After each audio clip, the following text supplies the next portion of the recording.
Baik, untuk persingkat waktu kepada Engkau Ustaz Kamal Zaman kita persilahkan. Bismillahirrahmanirrahim. Assalamualaikum warahmatullahi wabarakatuh.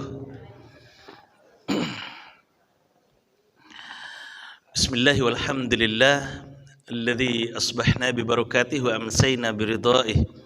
Asyhadu an la ilaha illallah wahdahu la syarika lah wa asyhadu anna Muhammadan abduhu wa rasuluh sallallahu alaihi wasallam la nabiyya ba'dah. Allahumma salli wa sallim ala Muhammadin wa ala alihi wa sahbihi ajma'in. Bapak Ibu jemaah yang dirahmati dan dimuliakan oleh Allah Subhanahu wa taala, syukur alhamdulillah kita ucapkan kehadirat Allah. Salawat dan salam semoga tetap tercurah kepada baginda Rasulullah Muhammad sallallahu alaihi wasallam. Allahumma salli ala Muhammad wa ala ali Muhammad. Bapak Ibu, kita awali pagi kita dengan doa menyambut pagi. Doa ini selalu dilantunkan oleh baginda Rasul setiap pagi ba'da subuh menyambut mentari pagi. Kita ambil doa pendek saja dari hadis riwayat At-Tirmizi nomor hadis 1391. Bismillahirrahmanirrahim. Allahumma bika asbahna wa bika amsayna wa bika nahya wa bika namut wa ilaikan nusyur. Allahumma bika asbahna wa bika amsayna wa bika nahya wa bika namut wa ilaikan nusyur. Ya Allah, bersamamu kami pagi ini, kami harap tetap bersamamu sampai sore nanti. Bersamamu hidup dan mati kami. Kepadamu lah kami kembali. Amin ya rabbal alamin. Baik Bapak Ibu, judulnya kata Ustadz kita tadi kultum, kuliah tunggu makan. Sudah ada sarapannya kan Bu? Disiapkan kan? Sambil nunggu sarapan berarti kita. Insyaallah. Baik Bapak Ibu, suatu hari datang seorang laki-laki kepada Rasulullah sallallahu alaihi wasallam. Lalu minta nasihat singkat.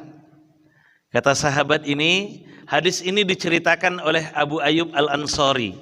Abu Ayyub Al-Ansari ini adalah salah seorang sahabat yang ada di Madinah, sahabat Ansor, salah satu sahabat yang menolong Rasulullah sallallahu alaihi wasallam, menyambut Rasulullah sallallahu alaihi wasallam bersama rombongan muhajirin ketika beliau sampai di Madinah.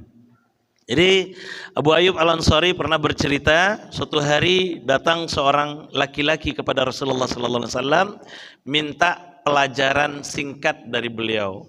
Ya, singkat sambil nunggu sarapan. Apa kata sahabat tadi? Ya Rasulullah, ausini wa aujiz. Di dalam riwayat lain disebutkan alimni wa aujiz. Tolong beri saya nasihat singkat yang ringkas saja, kata sahabat ini. Kata Rasulullah, disampaikan oleh Rasulullah sallallahu alaihi wasallam waktu itu ada 3 nasihat beliau. Pertama kata Rasulullah sallallahu alaihi wasallam, idza qumta ila shalah fasalli salatan muwaddi'. Jika kamu hendak mendirikan salat, maka dirikanlah salat itu seolah-olah itu adalah salat terakhir bagimu. Jadi kalau awak ke salat, kalau awak ke sembahyang, rasakan itu, anggap itu adalah salat terakhir yang akan kita kerjakan.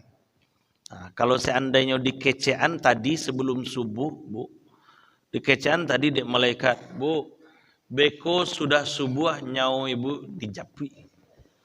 Kira-kira ba'a salat subuh yang kawak kerajuan. Awak elo-eloan atau asal-asalan saja. Lah mati rumah Semarang sila lain. Tuh Bu? Enggak kan? Awak usahawan ba'a supaya sekusyuk mungkin, sebaik mungkin. Maka disinilah perlunya menjaga kualitas nilai dari sebuah ibadah. Apapun ibadahnya sebenarnya, termasuk juga dan apalagi sholat. Maka inilah salah satu yang kita programkan dalam Riyadhah 40 hari itu. Dan kita akan mencoba mengurai secara detail bagaimana wudhunya Rasulullah sallallahu alaihi wasallam itu, bagaimana niatnya Rasulullah, bagaimana cara mengangkat tangannya Rasulullah, bagaimana cara takbirnya Rasulullah, bagaimana sampai di mana batasan angkat tangan beliau, kemudian sampai di mana batasan lipat tangan beliau, di mana posisi lipatan tangan beliau. Itu yang kemarin kita coba urai. Kemudian apa doa iftitah yang beliau baca, insya Allah nanti akan kita urai dalam kajian khusus. Ini gambaran saja, Kemudian bagaimana cara membaca Al-Fatihah, ayat, bagaimana standar ayat itu, kemudian ruku, bagaimana cara ruku yang benar yang dicontohkan oleh baginda Rasul sampai salam. Nah, dan itu panjang sekali kajiannya Bapak Ibu. Yang jelas Bapak Ibu, kita mengupayakan bagaimana supaya sholat yang kita kerjakan itu adalah sholat terbaik yang kita lakukan. Maka dulu pernah menyampaikan, jangan sampai sholat yang kita kerjakan itu seperti sholat yang dilakukan oleh sahabat Khalad ibnu Rafi Az-Zuraikhi yang ditolak oleh Rasulullah sallallahu alaihi wasallam. Padahal beliau sholat setiap hari di masjid Nabi, setiap hari melihat Nabi sholat, setiap hari sholat bersama Nabi. Tapi kironyo katiko sholat surang ndak diterima dek Nabi itu. Nah, iko yang bebayonyo Bapak Ibu. Maka untuk mengetahui bagaimana baiknya sholat Rasulullah itu, banyak hal yang perlu kita lakukan. Nah, bacalah nanti kitab-kitab yang merujuk tentang sifat sholatnya Rasulullah. Ada kitab yang ditulis oleh Syekh Nasruddin Al-Albani, ada kitab yang ditulis oleh Muhammad bin Saleh Al-Utsaimin, sifat ibadah Nabi, sifat sholat Nabi. Ada kitab yang ditulis oleh Imam Asy-Syafi'i, Minhajul Fiqhil Islami. Kemudian ada kitab yang ditulis oleh Muhammad Aqil Haidar, Ragam Bacaan Salat. Ada buku yang ditulis oleh Ustadz Abdus Somad, 99 tanya jawab seputar salat. Ada buku yang ditulis oleh banyak lagi Bapak Ibu. Aku kemarin karena mau sampaikan, kan lah ada beberapa buku di rumah kan Bu tentang salat. Lai, apa judulnya? Oh, tuntunan sholat lengkap. Buku sakti yang warna ungu tuh. Waduh. Tuntunan sholat lengkap. Nah, aku mau sampaikan tuntunan sholat lengkap itu ada beberapa koreksi di situ. Ada beberapa koreksi di buku tuntunan sholat lengkap itu. Nah, sedikit yang menggambarkan tentang doa iftitah. Doa iftitah di halaman barabu. Doa iftitah di situ ditulis. Tuh, tanda nak dibaca bukunya tuh, Pak. Bara doa iftitah di situ ditulis. Itu tanda nak dibaca tuh kan. Bukunya lah ya doh. Alhamdulillah untuk koleksi. Baca bukunya beko. Di situ ditulis doa iftitah 3 tapi dihitung 2. Ada di halaman 38 39. Yang pertama Allahu Akbar kabira di halaman 38 sambung dengan inni wajjahtu. Kemudian Allahumma ba'id di halaman 39. Baca beko tuh Bu. Dan nanti aku sampaikan koreksinya yang terkait dengan wajjahtu ada di hadis Muslim 1848. Kemudian Allahumma ba'id koreksinya ada di hadis Al-Bukhari nomor hadis 744. Nah, baca lagi, itu tugas. Sengaja nak buka kini supaya awak rajin membaca. Baca beko, ungkap itu Bapak Ibu, ungkap itu. Nah, jadikan itu seolah-olah sholat terakhir. Jadi kalau seandainya awak itu sholat terakhir, pasti kasadonyo awak elo-eloan. Mulai dari pakaian yang kawak pakai, pasti awak pilih pakaian terbaik. Maka kalau seandainya ka sholat tu Bu, jangan baju daster yang dipakai untuk bekas memasak jo. Maka baun bawang, bajulah pakailah baun bawang lah, baun apa segala macam kan. Itu juga yang awak pakai sholat lah kan. Kok tiba malaikat kok tutup hidung lo malaikat mencium baun bawang gua. Sekali-sekali pakailah baju terbaik. Kok perlu pakai brokat awak sholat tuh? Maksud yo pai barale saya pakai brokat. Brokat di Bali beratus ribu kan, tidak pernah dipakai sholat doh. Tidak pernah dipakai sholat brokatnya Bu. Malai. brokat ratusan ribu di Bali tapi tidak pernah dipakai sholat. Coba beko buka lemari itu, Bu. Buka lemari itu, lihat bajunya 1, 2, 3, sampai 5, 6 sampai 49 buah bajunya. Tanya cie-cie. Tanya baju tu cie-cie. Ikulah pernah dipakai untuk sholat atau alun. Ikulah pernah sholat atau alun. Ikulah pernah sholat atau alun. Kok nyampang brokat tu alun pernah dipakai untuk sholat. Besok ditanya di malaikat di dalam kubur. Asailah. Jadi itu. Maka pakai pakaian terbaik. Kan kata Allah, ya Bani Adam, khudhu zinatakum inda kulli masjid. Inda kulli masjid itu maknanya ketika kamu akan menghadap Allah. Bukan hanya masuk masjid saja. Jadi kalau akan menghadap Allah pakai pakaian terbaik. Tuh. Kemudian lakukan sholat itu dengan cara terbaik. Jangan bantu. Ya, ada beberapa waktu yang lalu ada video beredar 23 rakaat 7 menit selesai. Ada pernah nonton videonya, Pak? 23 rakaat sholat tarawih 7 menit selesai deh. Putih 7 menit. Luar biasa. Tadi saya 8 sabalih rakaat 1 jam. Kok 23 rakaat 7 menit. Apa yang nyebaconya enggak tahu bodoh. Itu. Mungkinlah putih marifat dan nah.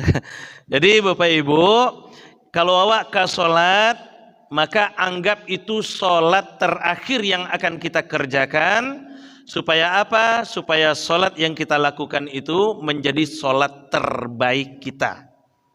Ya, kalau seandainya pun awak belum berakhir waktu awak, alun dicabui awak beko salat zuhur, anggap itu salat terakhir. Karena awak tidak tahu doh, entah beko siap zuhur tu awak dijapui. Kalau seandainya masih dikasih kesempatan hidup, maka asar sempurnakan lagi salatnya. Pokoknya ada ziyadatul khair, ada peningkatan terus dari ibadah yang kita kerjakan itu. Satu. Yang kedua, kata Rasulullah sallallahu alaihi wasallam, la takallam bi kalamin ta'tadiru minhu ghada. Jangan bicara, jangan ngomong yang kalau sekiranya setelah ngomong itu awak menyesal. De manyasa mu mangaku ambo kecian bantu itu tadi yo. Itu.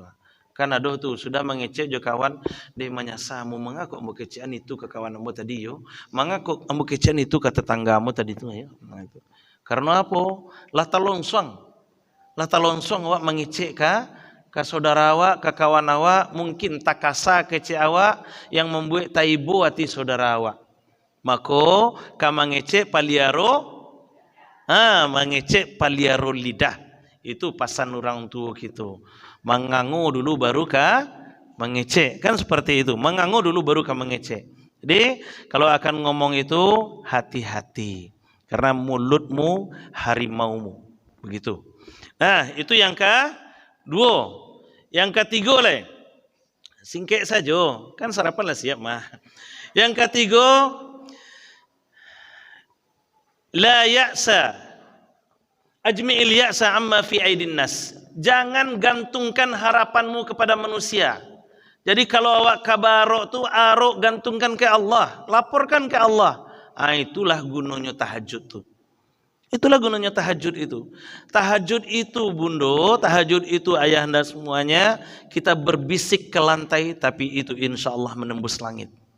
Maka ada ikhtiar langit ya. Ada ikhtiar langit yang kita kerjakan kan, Bunda?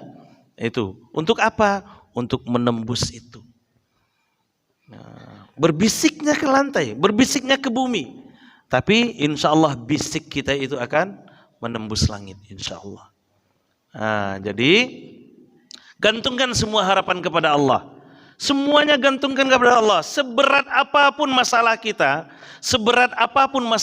serahkan semuanya kepada Allah. Pak Ibu, Nabi Ayub kan orang yang paling barik penyakitnya. Awak kadang-kadang cuman diage sakit pinggang lah putih haso. Lah tahajud amo 3 hari 3 malam dan sakit pinggang ko alunjo sehat-sehat lai. Lah meminta amo alunjo sehat-sehat lai. Nabi Ayub 7 tahun sakit. Apa ujungnya, Bu? Indak meminta sehat beliau doh. Ndak minta sehat beliau ke Allah. Tapi apa katanya? Allahumma inni masanni yadurru anta arhamur rahimin. Bukan minta kesembuhan dia. Ya Allah, aku telah menikmati sakit yang engkau berikan. Wa anta arhamur rahimin, dan engkau adalah zat yang maha pengasih dan maha penyayang. Jadi tersindir Allah, oh iya kamu maha penyayang, biarlah kamu sehatkan saya lagi. Tidak minta sehat dong, tidak minta sehat. Dan Bapak Ibu, Ayah Bunda, doa ini baru saya ketahui beberapa waktu yang lalu. Serius, doa ini baru saya ketahui lebih kurang 1 tahun yang lalu. 1 tahun yang lalu, dan langsung kami amalkan. Saya saksinya Bapak Ibu, istri saya 4,5 tahun sakit, 4,5 tahun sakit, tidak kunjung sembuh. Bahkan lah bapiki yang mau mencari sia yang mengasuh anak ambo sudah ikolay. Dan mengasuh bukan mengganti istri. Yo, kok seandainya upai orang rumah ambo kok sianan mengasuh anak ambo, bukan mencari gantinya, Bu.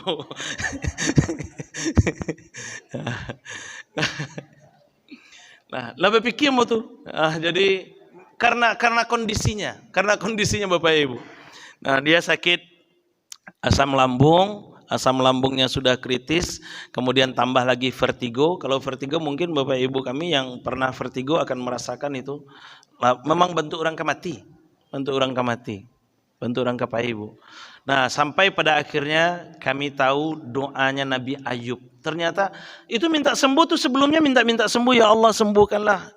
Siang malam kami berdoa, dalam tahajud kami bermohon. Alhamdulillah belum sembuh-sembuh juga, sampai ketemu dengan doa Nabi Ayub itu. Itu baru setahun yang lalu. Sampai setelah itu ditunjukkan jalan oleh Allah, akhirnya dioperasi tepat tanggal 28 Februari, hampir 1 tahun. 28 Februari tahun lalu. Habis dioperasi, alhamdulillah sampai sekarang sehat. Sudah itu jalan yang ditunjukkan oleh Allah. Jadi rahasianya tidak minta sembuh ternyata, Bu. Sindir saja Allah, ya Allah engkau kan maha pengasih maha penyayang. Saya sudah rasakan sakit ini. Ya, nanti Allah turunkan bentuk kasih sayangnya itu. Kalau seandainya belum sembuh juga, ya udah nikmati saja rasa sakitnya sebagai bentuk kasih sayang Allah. Kan rasa sakit itu pengurang dosa. Dinikmati aja semuanya. Ya udah, dinikmati aja semuanya. Yang jelas, sampai kapanpun tetap harapan kita Allah Subhanahu wa ta'ala. Bahra lamonyo tuh Nabi Ibrahim bermohon kepada Allah sampai umur 80 tahun tidak dikaruniai anak. Tapi tidak putus asa. Ya Allah, kepala saya sudah beruban. Apa mungkin saya masih punya keturunan lagi? Nabi Zakaria juga seperti itu. Lihat nanti di surat Maryam, ya Allah kepala saya sudah beruban. Bahkan istri Nabi Zakaria sudah diponis mandul. Nabi Zakaria dan istrinya pasangan ini sudah diponis mandul. Tapi pada akhirnya apa? Dikasih keturunan oleh Allah. Ya Zakaria, inna nubasyiruka bigulamin ismu Yahya. Langsung jo namo-namonyo sekalian. Wahai Zakaria, kami akan berikan berita gembira dengan lahirnya seorang anak keturunan langsung dengan namanya. Dia seorang anak laki-laki, ismuhu Yahya. Langsung ada namanya sekalian. Bara hebatnya tuh, Bu. Bara hebatnya. Ketika menggantungkan harapan kepada Allah Subhanahu wa ta'ala. Maka apapun bentuk persoalan kita, maka Bapak Ibu, nanti kita akan sampai pada kajian itu. Doa, bacaan i'tidal itu kan berbeda tuh. Ada beberapa riwayat. Ada sami Allahu liman hamidah rabbana lakal hamdu mil'us samawati wa mil'ul ardi wa mil'u ma syi'ta min syai'im ba'du. Ada rabbana lakal hamdu mil'as samawati wa mil'al ardi wa mil'a ma syi'ta min syai'im ba'du. Ada rabbana walakal hamdu mil'as samawati wa mil'al ardi wa ma bainahuma min syai'im ba'du, dan seterusnya. Itu perbedaan itu Ayah Bunda, Bapak Ibu, itu tergantung persoalan hidup kita. Jadi tidak sama saja. Kalau seandainya persoalan hidup kita standar-standar saja, kehidupan kita biasa-biasa saja, maka ini yang dibaca. Kalau seandainya kehidupan kita agak rumit, maka ini yang dibaca. Beda, Bu. Beda. Kita sama atau beda? Mil'us samawati atau mil'as samawati? Mil'us samawati selalu atau pakai mil'as samawati juga? Selalu berarti sama aja kan? Sama aja. Nah, rahasianya ada di situ. Rahasianya ada di situ. Nanti kita akan ungkap. Maka Bapak Ibu, Pak Ibu, apapun bentuk persoalan kehidupan kita, jangan gantungkan kepada manusia. Walaupun misalnya awak bakawan jo pejabat, iko kawan sekolah hambo mah, baru awak kainyo supaya diluluskan proposal awak, misalnya akan kecewa kemudian. Karena manusia itu punya keterbatasan. Manusia punya keterbatasan. Maka sebesar apapun masalah kita, kemarin diungkap oleh bunda kita, sebesar apapun masalah kita, sampaikan kepada masalah itu bahwa kita punya Allah yang lebih besar dari masalahnya. Allah lah yang akan menyelesaikan masalah kita. Itu yang dipesankan oleh Rasulullah Sallallahu Alaihi Wasallam. Ada 3 pesan Rasulullah. Pertama, apa tadi bunda? Nah, solatlah kamu seolah-olah itu solat terakhir bagimu. Yang kedua, berbicaralah dengan pembicaraan yang tidak akan menimbulkan penyesalan. Maka pilih kalimat-kalimat yang tidak akan menyakiti orang lain, yang membuat orang senanglah kalimat itu kaluannya. Yang ketiga, gantungkan harapan hanya kepada Allah Subhanahu wa taala. Barangkali itu saja. Mohon maaf apabila ada kesalahan. Terima kasih. Subhanakallahumma bihamdik asyhadu an la ilaha illa anta astaghfiruka wa atubu ilaik. Assalamualaikum warahmatullahi wabarakatuh.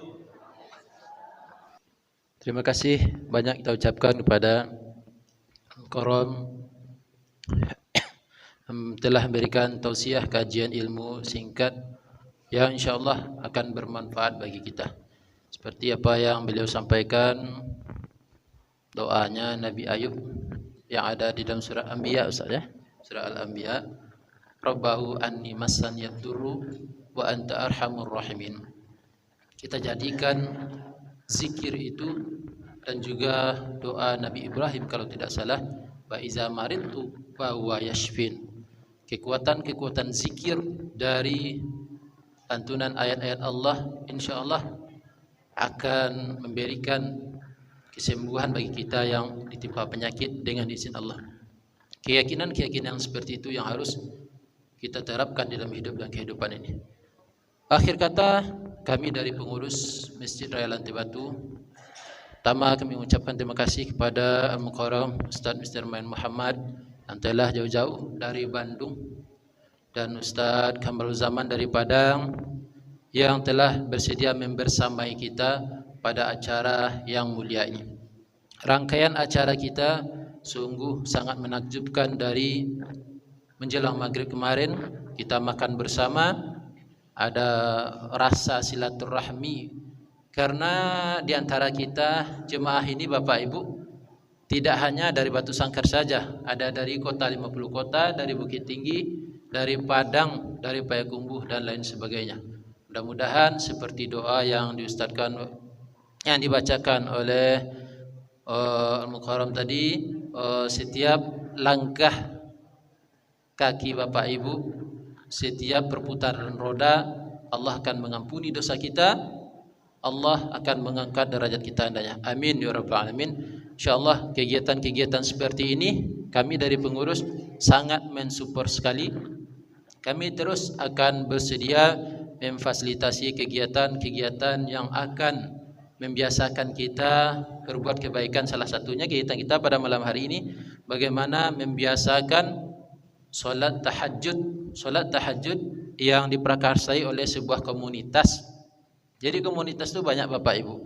Ada komunitas ODOJ namanya, One Day One Juz, 1 juz 1 hari. Kita di sana dibimbing, dipantau, diingatkan untuk membaca Al-Quran 1 juz sehari. Dan termasuk ini komunitas solat tahajud, untuk membiasakan solat tahajud.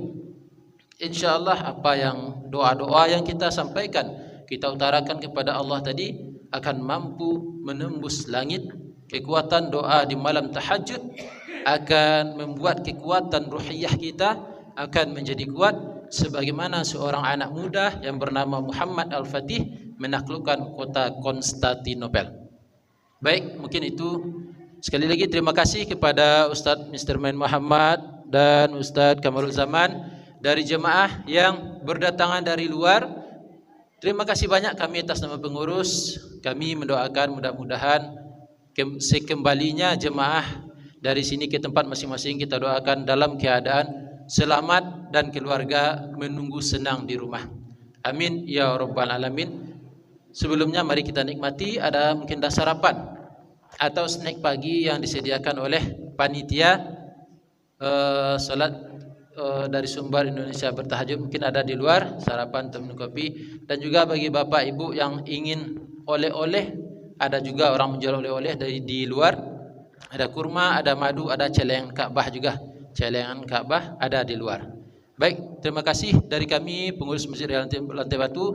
Mohon maaf atas segala khilaf, atas segala salah yang mungkin tidak menyenangkan hati bapak ibu yang datang dari, apalagi yang datang dari jauh. Terima kasih banyak. Mohon maaf atas segala kekurangan. Semoga Allah memberkahi acara kita. Barakallahu fikum. Subhanaka Allahumma bihamdika asyhadu an la ilaha illa anta astaghfiruka wa atubu ilaik. Assalamualaikum warahmatullahi wabarakatuh.